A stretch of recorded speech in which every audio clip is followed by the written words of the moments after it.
Und das heißt, wozu Demokratie? Das Bulletin der Schweizerischen Kreditanstalt gibt Auskunft. Und dann kommt die Foto und unten da der Originaltext von der Schweizerischen Kreditanstalt. Der heißt folgendermaßen: Von erheblicher Bedeutung für den Finanzplatz Schweiz ist die Stabilität der politischen und rechtlichen Institutionen, die auf eine lange Tradition zurückblicken kann. 5 Land- und Bergkantone kennen sogar noch die unmittelbare Wahrnehmung der Bürgerrechte und Pflichten aus der Landsgemeinde. Die Stimmbürger treten im Ring zusammen, wählen ihre Regierungsvertreter und stimmen über wichtige Sachgeschäfte ab. Im Bild, Doppelpunkt, nicht ohne Stolz trägt schon der junge Stimmbürger seinen Degen, Landsgemeinde Huttwil, Kanton Appenzell Ausserrhoden. Foto, Schweizerische Verkehrszentrale. Da steht eigentlich ein Gedicht gemacht, das heißt Landsgemeindelied AR, Klammer Rondo, Klammer geschlossen. Professor Oberst Sonderegger und seinem Buch Appenzeller Sein und Bleiben gewidmet. Alles Leben strömt aus dir, alles Leben strömt aus dir, und durchwallt in 1000 Bächen, etc., singen die Sabelträger auf dem Landsgemeindeplatz jeweils, bevor die Demokratie beginnt.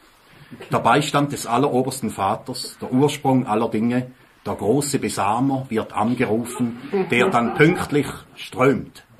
Will sagen, das Strömende, heruntergeholt durch die untertänig singenden Demokraten, regt sich auf dem Dorfplatz und durchwallt die Sabel. Die sabellos geborenen Mitglieder der Demokratie wallen derweil an die Töpfe, strömen in die Küche, rüsten demokratisch die Atzung der Demokraten. Derweil die in der AAKG Appenzellisch-Ausserrhodischen Kuhgewerkschaft zusammengeschlossenen Kühe ein Lied anstimmen zu Ehren des obersten kantonalen Zuchtstiers. Alles Leben strömt aus dir. Und so weiter. Dass Sie sich ins Fettnäpfchen setzen, das eben ist ja fast Ihr Markenzeichen. Mit dem letzten Buch war es wieder, nicht zum ersten Mal im Bereich der Zeitgeschichte, nach der Landesverräter Ernst S. oder dem Hitler-Attentäter Maurice Bavo. Zu beiden gab es ja dann auch Filme.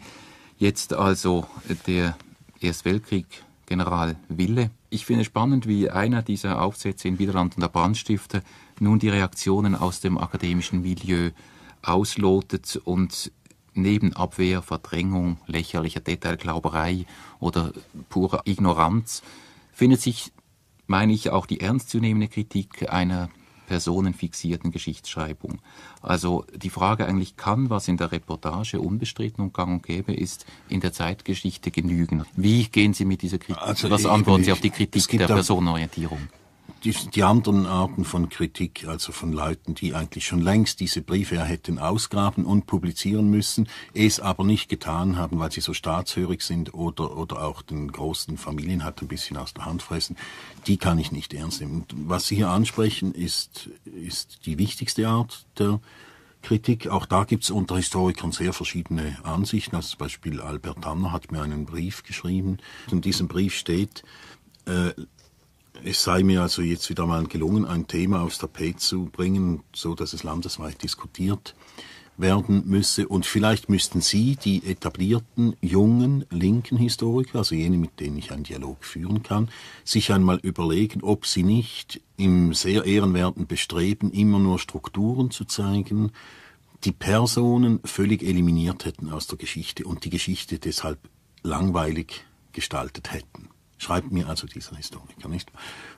Darauf habe ich ihm dann erwidert und habe gesagt, ich stehe eigentlich dieser Geschichtsschreibung, also in Frankreich heißt sie École des Annales, die wirtschaftsgeschichtliche La Longue Durée, die über Jahrhunderte hinweg arbeitet mit Strukturmodellen. Ich stehe der eigentlich sehr, sehr freundlich, mehr als freundlich gegenüber. Ich bin sehr stark davon beeinflusst, aus meinen Studienjahren in Frankreich. Aber ich finde, man könnte eben diese Strukturen auch so darstellen, dass damit gezeigt wird, wie Leute, die man nicht mehr nur auf Strukturen reduzieren kann, vor allem ihr Leiden an der Geschichte kann man nicht auf Strukturen reduzieren, sondern das ist eben etwas Lebendiges, genauso auch wie die Freude in der Geschichte, wie das eben eliminiert worden sei zugunsten dieser rein strukturellen Auffassung. Und natürlich ist man in Gefahr, da anekdotisch zu werden. Dazu gibt es auch einen interessanten Aufsatz von Jakob Tanner, der hat da in der Friedenszeitung eine sehr gute Besprechung des Wille-Buches gebracht. Er hat festgestellt, dass mir die Anekdote immer dazu dient, eben Strukturen, die über diese Anekdote hinausgehen, klar zu machen und dass ich eigentlich nie hängen bleibe an diesen einzelnen Dingen. Ist das für Sie jetzt primär auch eine methodische Entscheidung im Blick auf die Leserinnen und Leser, das von den Personen auszugehen, oder braucht es dieses Personalinteresse auch, damit Sie sich in einen Stoff vergraben? Also braucht es diese Reibung eben doch an diesen Negativfiguren auch? Ich denke jetzt mehr vom Schreibprozess her interessiert. Ich glaube, da gibt es zwei Gründe. Also einen politischen Grund. Es ist natürlich völlig illusorisch, wenn man sagen würde, General Wille in unserer hierarchisch und damals militaristisch strukturierten Gesellschaft ist gleich wichtig oder gleich unwichtig wie irgendein Trainsoldat. Also die großen Entscheidungen hat halt er dann getroffen, sogar durchgesetzt gegen den Bundesrat und gegen andere Offiziere. Und zweitens war jetzt in diesem speziellen Fall der Anlass natürlich die Entdeckung dieser Generalsbriefe, die ich auf wirklich völlig organische und alles andere als illegale Art habe kopieren können, obwohl die Familie Wille eben nicht damit gerechnet hat. Und diese Reibung war eigentlich... Also für die Hörerinnen und Hörer, die das nicht mehr wissen, der Anlass war ja eine kleine Ausstellung im Ortsmuseum Meilen, wo man eigentlich dieses Tagebuch oder diesen Briefband lediglich als Ornament oder als Möbelstück ausstellte, und Sie haben zufällig einen Blick hineinwerfen können und das dann mit Hilfe eines Fotografen auch teilweise reproduzieren können. Ja, also ungefähr einen guten Zehntel, also einen schönen Querschnitt durch diese Briefe habe ich dann eben kopieren können. Und das war der Anlass, weiter nachzudenken, nicht nur über den General, sondern natürlich über den ganzen Clan und die Verfilzungen und Verflechtungen, die da entstanden sind im Laufe eines Jahrhunderts. Und mir kommt die Schweiz vor, als ob in der Geschichtsschreibung jede Tragik, jeder tiefe Gegensatz bewusst ausgeklammert wird. Man darf nicht auf unvereinbare Gegensätze hinweisen. Der Konsens, der betonierte Konsens, der heute herrscht, wird zurückprojiziert auf die 30er, auf die 20er, auch auf die Jahre vorher noch. Und wir haben, ich habe das Wort nicht gern, Vergangenheitsbewältigung, es ist etwas groß gekotzt, aber wir haben sie selbstverständlich nötig, nicht wahr? Wir hätten nötig, dass zum Beispiel eine Geschichte des Kantons Zürich geschrieben würde, in den letzten 70 Jahren zum Beispiel, so im Aargau eine Geschichte geschrieben wird. Wir hätten nötig, dass die Zeitungen ihre eigene Geschichte erforschen. Es gibt zum Beispiel keine Geschichte des Tagesanzeigers, das gibt es einfach nicht, obwohl diese Zeitung im Ersten Weltkrieg eine Propagandatrompete der obersten deutschen Heeresleitung war. Und obwohl diese Zeitung 1931 auf der ersten Seite einen Leitartikel von Adolf Hitler publiziert hat und 1933 auch auf der ersten Seite, beides mal ohne redaktionelle Einführung, einen Leitartikel von Benito Mussolini. Stalin kam nicht zum Wort dort, er war vermutlich stilistisch nicht so geschickt. Die beiden Sachen sind nachzulesen in der Neuen Wurz. Wir haben selbstverständlich das mindestens so nötig wie alle anderen. Nur weil wir militärisch nicht besetzt waren, geht bei uns immer noch die Unschuldsvermutung um. Dabei waren bei uns alle Strukturen perfekt, um ein totalitäres Regime aufzurichten. Es gab die Geschichte mit den Kindern der Landstraße. Diese wären selbstverständlich ins KZ gekommen, wenn die Deutschen einmarschiert waren. Und dass die Deutschen nicht einmarschiert waren, ist ein Zufall, den wir übrigens jedenfalls nicht nur der Armee zugutehalten können. Man möchte aber auch gerne so kühn sein wie der Schriftsteller Buh auf Schloss Brunsleben, welcher, als er dieses Jahr seinen Kulturpreis nicht, wie sonst jedes Jahr, bekommen hat, er ist geradezu darauf abonniert, die Kulturbehörden seines Kantons unter Druck gesetzt haben soll mit der Drohung, wenn ich das Geld nicht kriege, mache ich Selbstmord, worauf er das Geld dann bekam. Man wollte diesen Kulturträger nicht verlieren. Dieser Weg steht mir zum Beispiel nicht offen. Thomas Wagner würde, wenn ich mit Selbstmord, für den Fall, dass ich nächstes Jahr kein Werkjahr bekomme, drohe, mich einladen, dann halt sein Büro durch das Fenster zu verlassen. Und Gilgen wird mir noch aus seinem Sackgeld einen Strick kaufen. Aber kann nicht klagen, soll ja doch wirklich tatsächlich auch einen Preis gekriegt haben. Ehrenwort. Der Stadtpräsident von Zürich steht im Briefkopf und unterschrieben hat Roman Hess. Nein, dieses unterschreibe ich nicht, soll Wagner gesagt haben. Und so hat dann Stadtpräsident Hess unterschrieben. Mitgeteilt wurde dem Preisträger, dass sein bisheriges schriftstellerisches Werk mit einer Ehrengabe von Franken 6.000 ausgezeichnet wird. 8 Bücher hat dieser Träger bisher produziert. Jedes Buch kriegt also einen Preis von 750 Franken. Prost! 6.000 Franken sind ein Drittel des Monatsgehalts des Stadtpräsidenten. Außerdem gibt es eine Feier und dabei sicher noch Salz, Stängeli und Orange Juice im Wert von Franken 4,65. Eine, wie Roman Hess schreibt, Feier zur Übergabe der kulturellen Auszeichnungen der Stadt Zürich in den Bereichen Literatur, Musik und Tanz. Zur Übergabe. Darf man sich dabei übergeben? Unsicher ist, ob die Leistungen des Preisträgers im Bereich Musik auch gewürdigt werden, seine frühen Menuette, erschienen bei Luchterhand, seine Gavotten, Gigue, Sarabande, Bourrée, Sonaten und Kantaten oder, was den Tanz betrifft, sein beliebter Doppelachsel auf dünnem Eis und natürlich sein Pas de deux mit Denis Wagner und die allgemein als frivol geschätzten Entrechats. 6.000 Franken ein Beweis für die Liberalität dieser Stadt, steht in der NZZ. Man leistet sich den Luxus, sogar einen Lümmel auszuzeichnen. Man müsste eigentlich nicht. Anerkennungsgabe heißt das, offiziell. Wir anerkennen, dass, wenn der Mann noch ein bisschen an sich arbeitet, er es vielleicht in 20 Jahren zu einiger Meisterschaft bringen und 18.000 Franken kriegen wird, so wie Manfred Züffle schon anno 1987. Ohne Schweiß und Fleiß kein anständiger Kulturpreis, dachte der Billigpreisträger. Wie groß waren aber dann seine Verdatterung und sein fast ungläubiges Staunen, als ihm mitgeteilt wurde, dass Lore Wies 36.000 Franken, Isolde Schad 18.000 Franken und der besagte Züffle 18.000 Franken, ihr Geld mit dem Seinen zusammen 6.000 Franken, in einen Pool geworfen 78.000 Franken und dann egalitär durch 4 geteilt hatten, sodass für jede Person gleich viel heraussprang, nämlich exakt 19.500. Damit hatte man den Behörden, welche die politische Unbotmäßigkeit penalisieren wollten, das schönste Schnippchen des Jahres geschlagen, ein politischer Akzent war gesetzt worden und die Solidarität der linken Schriftsteller stand wieder einmal im hellsten Lichte da, und man hatte Wagnern, aber auch die verdutzte Literaturkommission tüchtig gefoppt und geschnippt.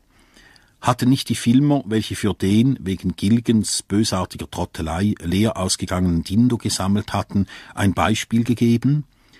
Die morose Stimmung im Musiksaal des Stadthauses, welche anfänglich etwas Abdankungshallenhaftes, Krematoriummäßiges, Friedhofähnliches, Friedhofblumenstinkendes, Spitalartiges beinhaltete, wich darauf einer fast manischen, jedoch kulturpolitisch fundierten Ausgelassenheit.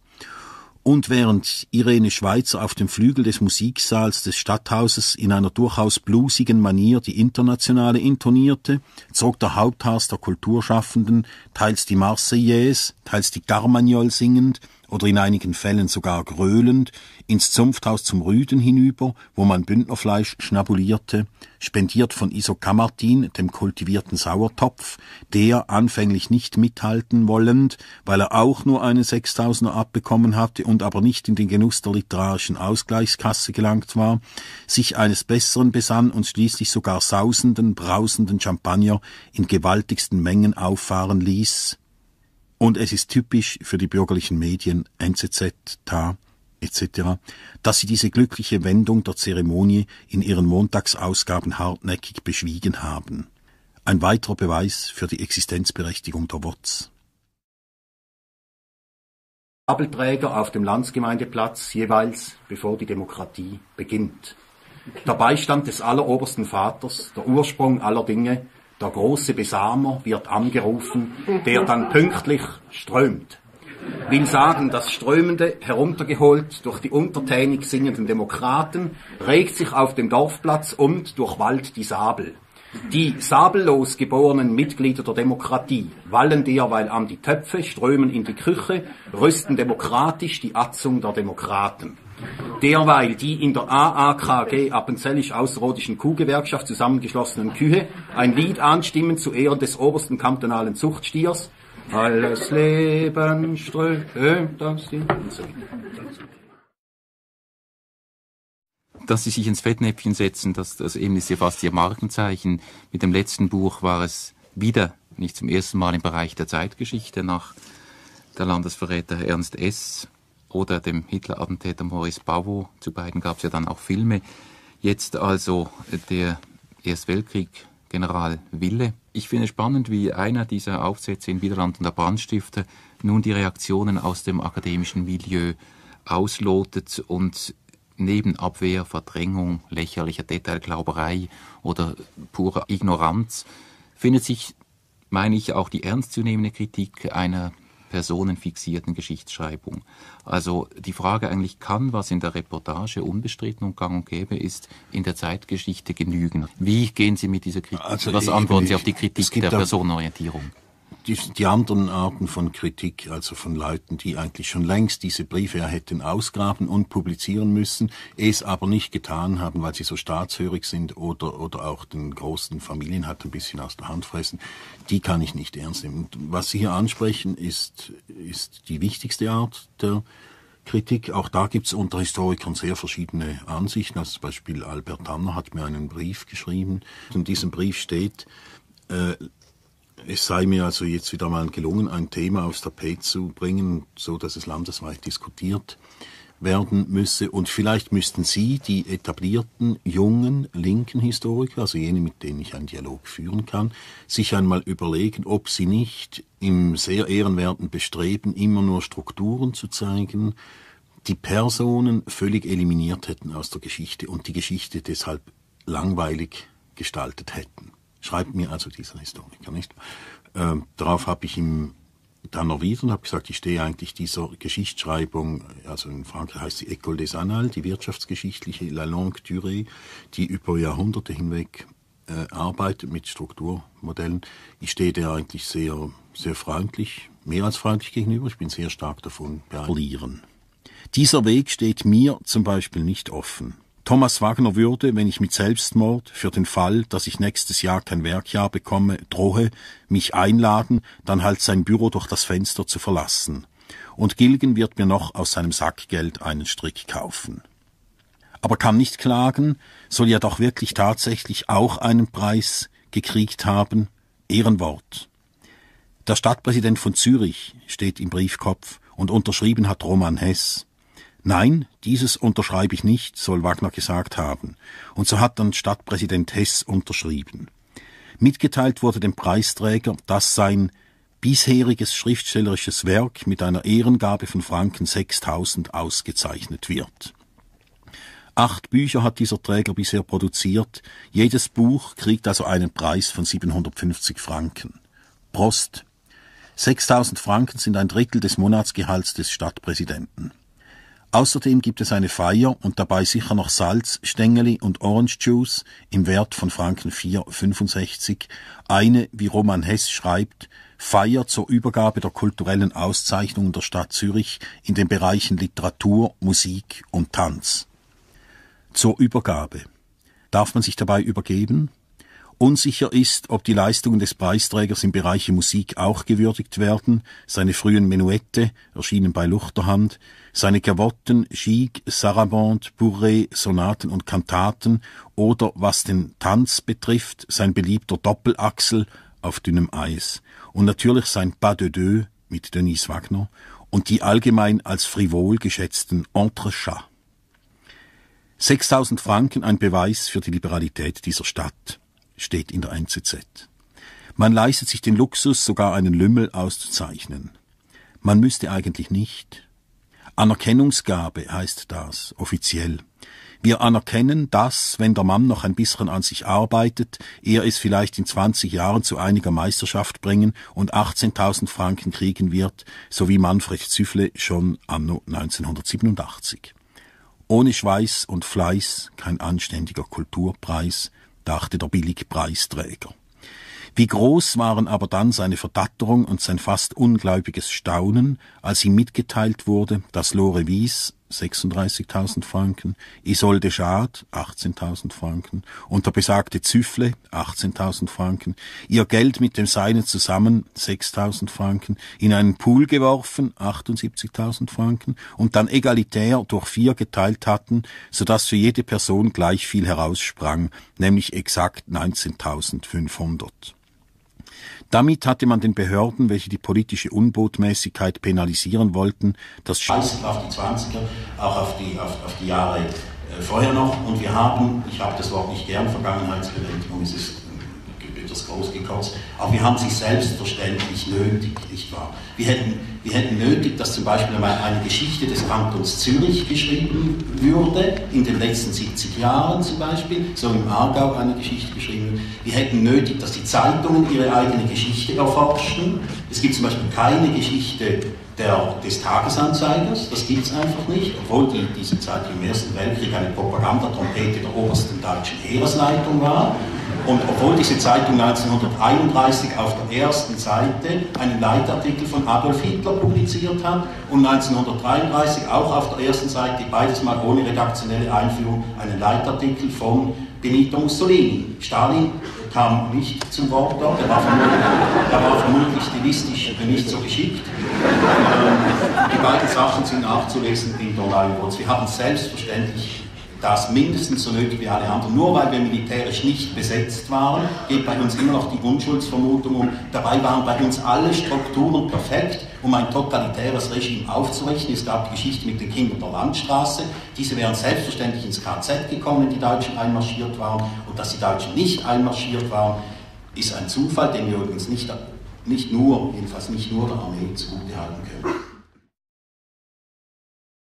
Man möchte aber auch gerne so kühn sein wie der Schriftsteller Buh auf Schloss Brunsleben, welcher, als er dieses Jahr seinen Kulturpreis nicht, wie sonst jedes Jahr, bekommen hat, er ist geradezu darauf abonniert, die Kulturbehörden seines Kantons unter Druck gesetzt haben soll mit der Drohung, wenn ich das Geld nicht kriege, mache ich Selbstmord, worauf er das Geld dann bekam. Man wollte diesen Kulturträger nicht verlieren. Dieser Weg steht mir zum Beispiel nicht offen.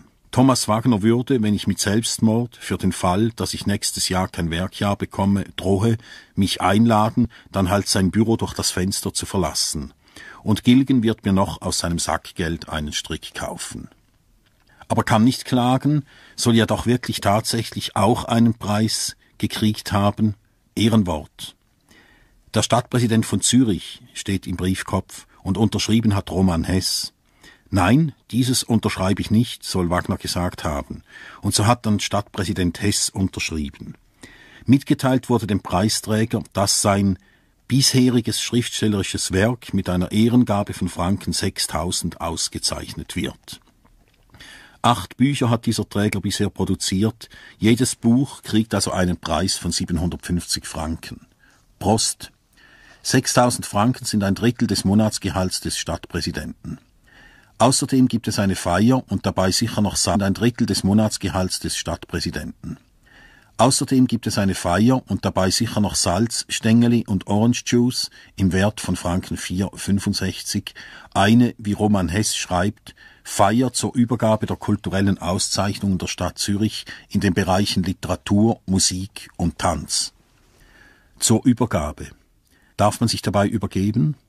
Unsicher ist, ob die Leistungen des Preisträgers im Bereich Musik auch gewürdigt werden, seine frühen Menuette, erschienen bei Luchterhand, seine Gavotten, Gigue, Sarabande, Bourrée, Sonaten und Kantaten oder, was den Tanz betrifft, sein beliebter Doppelachsel auf dünnem Eis und natürlich sein Pas de deux mit Denise Wagner und die allgemein als frivol geschätzten Entrechats. 6.000 Franken ein Beweis für die Liberalität dieser Stadt, steht in der NZZ. Man leistet sich den Luxus, sogar einen Lümmel auszuzeichnen. Man müsste eigentlich nicht. Anerkennungsgabe heißt das, offiziell. Wir anerkennen, dass, wenn der Mann noch ein bisschen an sich arbeitet, er es vielleicht in 20 Jahren zu einiger Meisterschaft bringen und 18.000 Franken kriegen wird, so wie Manfred Züffle schon anno 1987. Ohne Schweiß und Fleiß kein anständiger Kulturpreis, dachte der Billigpreisträger. Wie groß waren aber dann seine Verdatterung und sein fast ungläubiges Staunen, als ihm mitgeteilt wurde, dass Lore Wies, 36.000 Franken, Isolde Schad 18.000 Franken und der besagte Züffle 18.000 Franken, ihr Geld mit dem Seinen zusammen 6.000 Franken, in einen Pool geworfen 78.000 Franken und dann egalitär durch 4 geteilt hatten, sodass für jede Person gleich viel heraussprang, nämlich exakt 19.500. Damit hatte man den Behörden, welche die politische Unbotmäßigkeit penalisieren wollten, das schönste Schnippchen des Jahres geschlagen, ein politischer Akzent war gesetzt worden und die Solidarität der linken Schriftsteller stand wieder einmal im hellsten Lichte da, und man hatte Wagnern, aber auch die verdutzte Literaturkommission tüchtig gefoppt und geschnippt. Hatten nicht die Filmer, welche für den wegen Gilgens bösartiger Trottelei leer ausgegangenen Dindo gesammelt hatten, ein Beispiel gegeben? Die morose Stimmung im Musiksaal des Stadthauses, welche anfänglich etwas Abdankungshallenhaftes, Krematoriummäßiges, Friedhofähnliches, Friedhofblumenstinkendes, Spitalartiges beinhaltete, wich darauf einer fast manischen, jedoch kulturpolitisch fundierten Ausgelassenheit. Und während Irene Schweizer auf dem Flügel des Musiksaals des Stadthauses in einer durchaus bluesigen Manier die Internationale intonierte, zog der Haupthass der Kulturschaffenden teils die Marseillaise,